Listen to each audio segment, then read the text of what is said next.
Hello, Alex. Welcome to another episode. Glad to be back, mate. What are we going to talk about today? I'll answer that question. I'll answer my own question.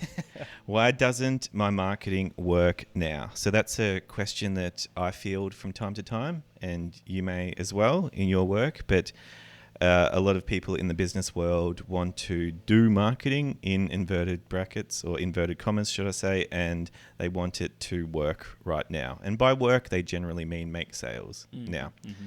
So I'm going to start this episode by answering why it doesn't work right now. One being that when people talk about marketing, they're usually referring to comms and advertising, and that plays generally a small role in a sale. So if you want to just run ads and just make tons of sales just now, it doesn't work because that's a small part of what might influence someone to buy from you. Mm-hmm. So there's one thing. It also comes back to the buying process. So if you've got a complex product or you've got a product that has a longer sales cycle, as in people consider it for a while before they buy from you, there's multiple people that need to approve the purchase, you can't get them to just buy today. Mm-hmm. Absolutely. They have to go on a journey to buy from you. Mm-hmm. So it can be, it's time lagged in lots of ways as well. So that's how I'd answer that question out of the gate. We can share some stories around what we've seen throughout our careers. But in a nutshell, that's some of the issues around why it won't work now, that you don't have any existing brand equity potentially with that person that sees that ad or that communication piece, and they may only look at it for 2 seconds and then move on with their life. Yep, 100%. And I think I agree too. I think it's the, and I always hear like when people try to define what marketing is, and it's really, I've never heard a clear answer. I don't think there really is a clear answer, but I see it as it's your understanding and relationship with your audience. So think of like if your audience is a big audience of people, like quite literally, big group of people, what is your relationship with them and whatever you're selling, your product or your service or your whatever it is. And I think to your point then, people see marketing as ads or as comms or as emails or as social media, and it's like that can be parts of it. I think those are your channels to your buyers, but I think the marketing is how you do it in general. And I think as an example of that, and I heard this really good one the other day of, it's doing the rounds on LinkedIn. There's like an image of a store, and it's like a cosmetic store. And as you walk in, it's got two baskets. And have you seen this before? I haven't, no. It's like a black basket and a white basket. And the black basket says, if you use this to shop, black basket means leave me alone. Don't ask if I need help. Don't offer me the sales today. And white is, I would like help. Please give me some guidance. And of course, most people chose the black, and everyone was favoring that because most people want to be left the hell alone. And there was an interesting debate on this because someone said, "Oh, cool. So therefore, you just let them go entirely. People totally let them go." Because I said, then what would the sales and marketing strategy look like for this? And someone said, "Well, there is none. That you just said that they're not going to talk to them." I said, "Well, that talking to them is one channel. Yeah. What about what does your store layout look like? What does your signage look like? What does the music look like? How else are you influencing that buyer? And not influencing to manipulate them, but how are you helping them to get from don't know you, starting their journey to hopefully a very great experience, and then they finish with buying or whatever it is that you're trying to sell them." And I was like, that's a really interesting way to look at it, because I think people go, to your point before, they go, well, you're not selling to them because you're not advertising or communicating to them. But that's not the point. The whole marketing is what's, I guess, the psychological or emotional influence that you have over the buyer, or that you want to connect to your buyer with. So yes, I think that's really important to note as well, because most people go, got a marketing problem, our ads aren't working. Yes. Probably not the ads work. I've seen ads work. I know ads work. It's probably the way you're doing it. You probably don't know your buyer. You may be selling to people who hate ads. I don't know. So you're probably expecting too much from the ads. Yeah, that's right. Yeah. Like you want to do, and to that point, and not to dive too deep into it, but I think big theme of this episode, I think, is we talk about knowing your buyer journey. And if you've ever been lucky enough to talk to a marketer, that's all they ever talk about. They don't shut up about it, because it really is everything. Like you have to figure out, if I'm a car salesman, how do people buy cars? What type of people buy cars? When do they buy cars? And knowing that if I'm selling someone a car, is it better, to that point before, do I leave them alone? have I got a higher chance of this person having a great experience and purchasing if I just get the hell out of their way? If I give them a pamphlet or a video or whatever, I'm not sure what the medium is, but I need to understand how they, in the first stages of getting awareness. So how do they know that you exist? What stages do they go through? And not to go too far down this sort of rabbit hole, but I think one of the best things you can possibly do, map out the buyer journey, not your selling journey, but the buyer journey, not how you take them to your website and then you give them a video. Don't worry about any of that. What does that person do? Do they go, I've got a problem, I'm going to Google a few solutions, I'm going to go on some forums, product reviews, ask my mate down the road what he thinks, go test drive some cars, like maybe read some blogs about, like, I'm not sure what is my process to buying. And then it's the company's job in marketing to then position themselves in those areas. So that Cars Guide website, like I'm pretty sure it's owned by a company that sells cars, which is very smart because it gives them a platform to go suss out the pricing and the details of cars. And it's like, great, now I've got your attention. Here is a place where you can buy said car. So yeah, I think that's really important to know. Marketing isn't comms, like you said before, or advertising. I think it's deeply knowing the buyer, their journey, what they want, what they don't want, and then whatever that looks like around them. Yes. Could be social media, could be billboards, could be anything. Yeah. And their contributions. Yeah. Like all those things that you're mentioning. Yeah. Contributions. And okay. Well, that was a great example with the black and white baskets in a store because, like, again, that's someone saying, oh, well, you're not selling to them then. But that's one part of the experience. That's one factor, one variable. And then someone might feel really respected by being given the opportunity to say, leave me alone. That's right. And that's kind of funny because not doing something could be your marketing thing. Yes. You're giving them what they want. Yes. Leave me the hell alone. Yes. Don't tell me about the specials today or push me to buy something. I'll probably buy something, a higher chance of buying something if you just leave me the hell alone. Or they may not. Again, this is where the whole testing thing comes in. Maybe they say that, but then they don't know what the hell they're doing. And they get wafted around the store and they end up leaving, like knocking things over and causing everyone issues. Yeah. So, yeah. I'll add a little... Like, I want to underpin this episode with something that Mark Stouse, who's the CEO of Proof Analytics, says. Follow him on LinkedIn, everyone. He's amazing, actually, what he says. But he talks about how there's this expectation of determinism, of a formula of like A plus B plus C equals sale and equals sale now, when in fact we actually live in a probabilistic world. So marketers and us, we increase your chances, and usually increase your chances a lot, but we don't control outcomes because sales is multivariable. There's a lot of things that factor into why someone might purchase something, and it's often time lagged. So the work you do now to connect with someone and build a relationship or build your brand with a potential buyer pays off later.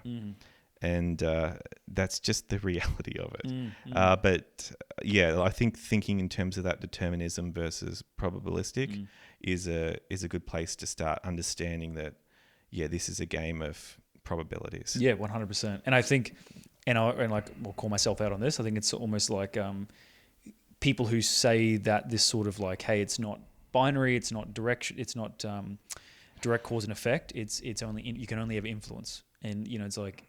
My favorite saying to this is marketing can only ever be optimized and influenced. Like you can't take a buyer and make them do anything. If there was a way, and if I could find a way, or if I knew a way that I could directly amplify your marketing or your buyers or your sales, your growth, whatever, believe me, I'd be doing it. And second of all, if I had the power to go into any company and 10x their growth in a month, I'd be retired. Yes. I wouldn't be doing this. I was about to say, we'd be recording this on a private jet right now. If that was doable. That's what we'd be doing. And that's what I mean. Like you can bring in people or whoever, employees or yourself. You can always optimize and put yourself in positions. And I know we spoke with this on the other night as well about it's like poker versus like say car racing. Car racing, you've got full control of your car. You've got competitors. Yes, you could be faster than them, but you can determine you're in control of what's happening. Whereas like in poker. There is definitely better poker players and there are worse poker players, but the idea of a good poker player is they can't control the deck, the probability of what the other person's going to get, but they can put themselves in an opportune position and go, given my cards look like this, that's what's on the table, probably high chance I'm going to lose this. And old mate's acting like this, so I see his tails, I'm actually going to pull out because it's not smart for me to do it right now. Or chances are with these cards, 80-90% chance I'm going to win. I'm going to double down on this. Yes. And they may still lose. But the whole point is like you can influence and put yourself in opportune positions, but you can't just do marketing and see success. Yes. And I think I say that not to make us look better, but I say that in terms of like I'm trying to save you pain. Yes. And because I know people have spent years and years and years searching for this secret formula, Yes. secret ads, The silver bullet. Yes. all the time. And I would say it doesn't exist. No. It just doesn't. No. Yeah. And if you do, see a change that dramatically increases something, that was because of everything else that's also around it. Yeah. That then you just added the last piece to. Yep. So, yeah. But I'll give a couple more examples that I've seen throughout my career about how marketing might not work right now. Is that I walked into more or less a BD job a few years ago, business development, sales, and no one had been doing that job in that organization for 6 months before I was there. So there was no pipeline at all. And later, I didn't know at the time, but I wanted to make short-term sales. Right. And I didn't inherit anything. I didn't inherit any pipeline. Because customers don't care about my KPIs, right? If they don't know you, or prospects don't know, customers don't care about your KPIs. And I've joked with people about this before. Is like my targets work for me, but they don't necessarily work for my customers 100%. Or my prospects. So on that note, you really need to make sure that you do things consistently. And that's what I always will say is let's do what's consistent and sustainable first, because you don't want that happening. You don't want this. Don't have a salesperson for 6 months and then bring one in needing short-term results quickly. No, just stick with it over time. Yep. Because you have to build a relationship with people. You have to have pipeline. There's no short without the long, and there's no long without the short. So you need short-term results for cash flow and to fund your company, but you also can't get short-term results typically especially in B2B without long-term brand building and relationship building and people knowing about you for months or at least weeks. And that about, they've interacted with you, they could have heard you years ago. Yes. And that's a good point, right? And I think there's another story to that of back to the point around knowing the buyer journey inside and out and deeply about it. I always say you should or two parts to this. One, you should know your buyers like a friend. And I use the analogy of, on social media or see a movie or you see a joke about something, and without even thinking, you immediately know the two friends that you're going to send it to because you know their humor, you know what they like, you know what they don't like, what they find funny, what they don't find funny. And to the point where you should get like that about your buyers, that you know them so well that before you do anything, whether it's an offer or a deal or a new feature or whatever it is, you know how they're going to react. You know what's important, what they need, what they don't need, what they're trying to do. And so there was one, for example, around I worked for a company where we did webinars, and they worked amazing. It was by far the 80-90% of our pipeline was from that. The audience loved it. They got a lot out of it. It was a big win-win situation, and we just doubled down on that. Worked really well. Worked for a later company, and they saw that success, and they were like, "We've been interested to do it, so we're keen to do it." And I said, "Yeah, absolutely."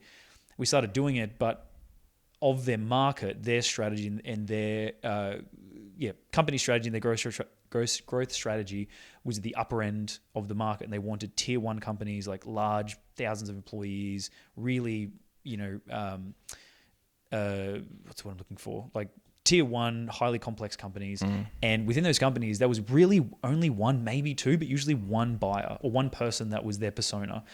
And in all of Australia's small compared to other markets, but there was probably 100 people, 100 potential buyers. And they already had maybe 30 of them that had converted. So you're looking at 70 people you got to convert. And so when we did webinars, it worked. It was good in the sense of it built a brand and it built, I guess, social equity. People knew it. And I was like, well, that's one tactic. Back to the basket example. Maybe to get to them, if we can't get directly to them, maybe we can do these webinars that influence everyone around them. Everyone keeps talking about it. Everyone's invites them. You see the brand. You build familiarity, trust. That could work. But then what we found, it sort of did it, but it wasn't getting us the conversions. It wasn't getting people through. So I looked at that and I was like, well, how about instead we just do an event? If there's only 70 people in the whole country, we need to go directly to them. And so instead of going, say, marketing one-to-many, ads and blogs and stuff, let's go direct and do an event where we invite 20 people to a room, put on a free couple of beers, and do a presentation about something that's helpful to them or interesting to them, build a relationship, build a connection, talk to them. And like it worked. It cost substantially less effort, less time. There's the uncomfortableness of presenting and all those things that it's far easier to hit a button and sort of run an ad. But the point was, it's not that webinars do and don't work. It's not that BD doesn't work. It's not that these things, it's just a matter of that buyer and their preferences and the way we were selling and how we had to connect the product to the person varied very much. And there were things that worked more effective and less effective. So that's the whole thing of like people sort of go, oh, we want to do ads, or we don't want to do ads, or we want to do blogs, or blogs don't work. It's not, they all work under the right circumstances. It's a matter of which flavor is going to bring the best out of, or the most opportune results, I think. And one, there's testing to that, but two, that's when you lean on sort of agencies or experts in the field to go like, what do you think I should do? I think in that particular sense, I would even say, turn the webinars off, turn off the ads, do a newsletter every now and again, because you've got to have things like you've got to nurture who you're engaging with, some form of keeping in touch in a positive way. But then as far as like BD and sales, be direct. Yes. And they did outreach. Direct outreach wasn't as effective because these people get peppered by emails every day. So I was like, okay, that doesn't work. Stop doing what doesn't work. I think when we say like, why doesn't my marketing work now? I think to your point before, if you're starting from a standing start, it takes time. And also, is what you're doing actually hitting the person on the head? Is it either nurturing what you've currently got, or is it finding and progressing what's already there?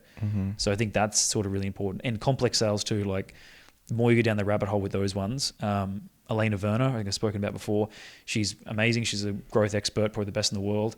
And she talks about like attribution in B2B. So attribution being, we ran an ad, we got this result. The more complex the B2B, there is like a science that it's almost impossible to explain.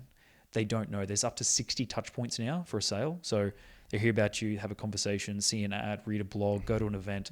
There's all these things. And 99% of the time, it's like, oh, I spoke to Brett, who works at so-and-so. He went to school with him. He's a good bloke. He recommended I talk to you. And you're like, thanks, Brett. Like, saved me 20 grand in 6 months. But yeah, there's a million, and it's sort of going, was it Brett, or was it the last 40 touch points behind Brett that led him to that point? Yes, or the combination.